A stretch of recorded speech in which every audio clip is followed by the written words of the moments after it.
Hey guys, Pat here, And Heidi. from Rain Country Homestead. God is good All the time. And we're just out here at the property.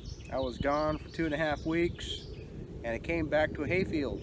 And around this country you have to mow at least once a week in the spring and early summer. If you don't do that once a week, it takes over on you, and then it takes you twice as long to clean up your mess. Right. But so I've been down last couple of weeks, helping my dad side his house and do some remodeling with him. And so I come back, and last couple of days I've had to do a lot of catching up on some lawn care. It's just weed eating and mowing around here, and it takes about, I don't know what, 3.5 hours. Takes to them mow. several hours. So the grass, if it gets too tall, it gets wet and never dries out, so you just have to mow it wet, and then you have to come back the next day. Hopefully it's a nice day, and it worked out pretty good. So we let the grass lay there on a day, and we just got done filling the truck up. Yeah, we filled the truck all the way up with grass so I could take it back to the house. Who does that? Just got done cleaning that up, and so we're caught up again.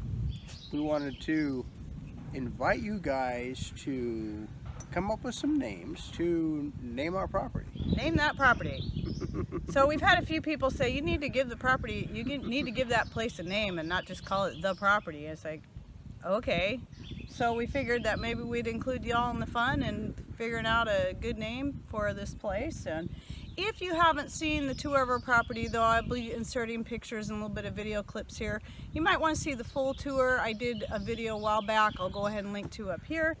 And that might help give you a better idea once you see that everything, kind of see what it looks like, everything that's with it. And yeah, so as far as anything going on here, we don't have, with all the stuff we have to do with the house, with the re-roofing and the gardening and the things there, and needing time to just kind of really watch this place for a while, there won't be any gardening going on here probably until at least next year.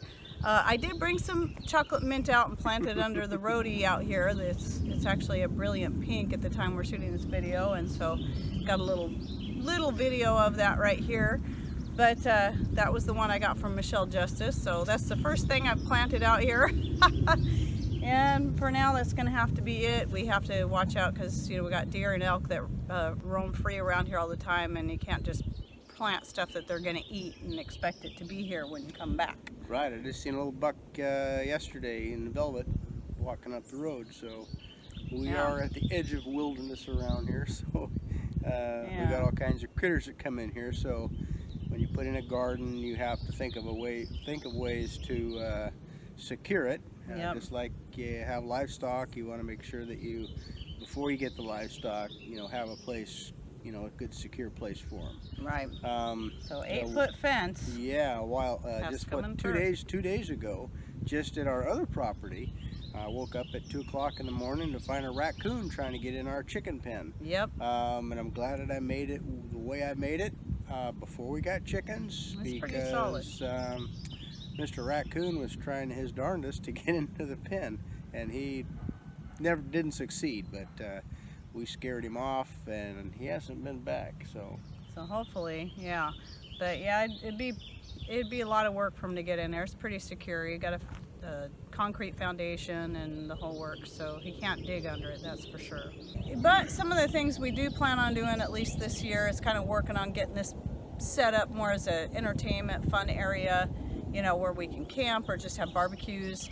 And in fact, right over there is where I plan on putting the fire pit. We've got some rocks that we've been collecting out over there, and we're gonna make it out of that. And just yesterday, Patrick was saying we were kind of looking it over and thinking a good place to put a horseshoe pit. We've got horseshoes and maybe even a volleyball / badminton net.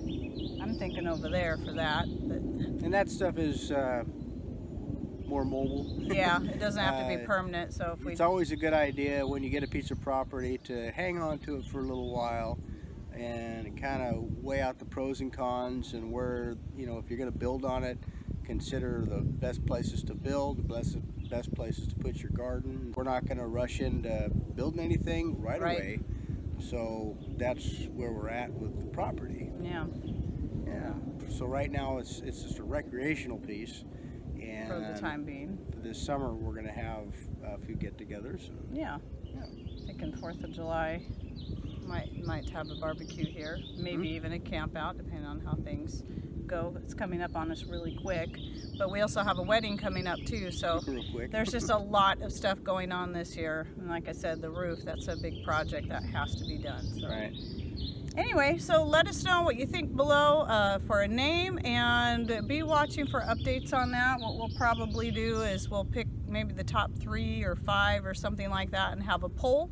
And I think, I'm not sure, but I think we can still put polls up in here, but that will be for a later video, so don't bother trying to find it up there. But you will find video links up there if you look. So anyway, I guess that's it. So, yeah, leave us a comment.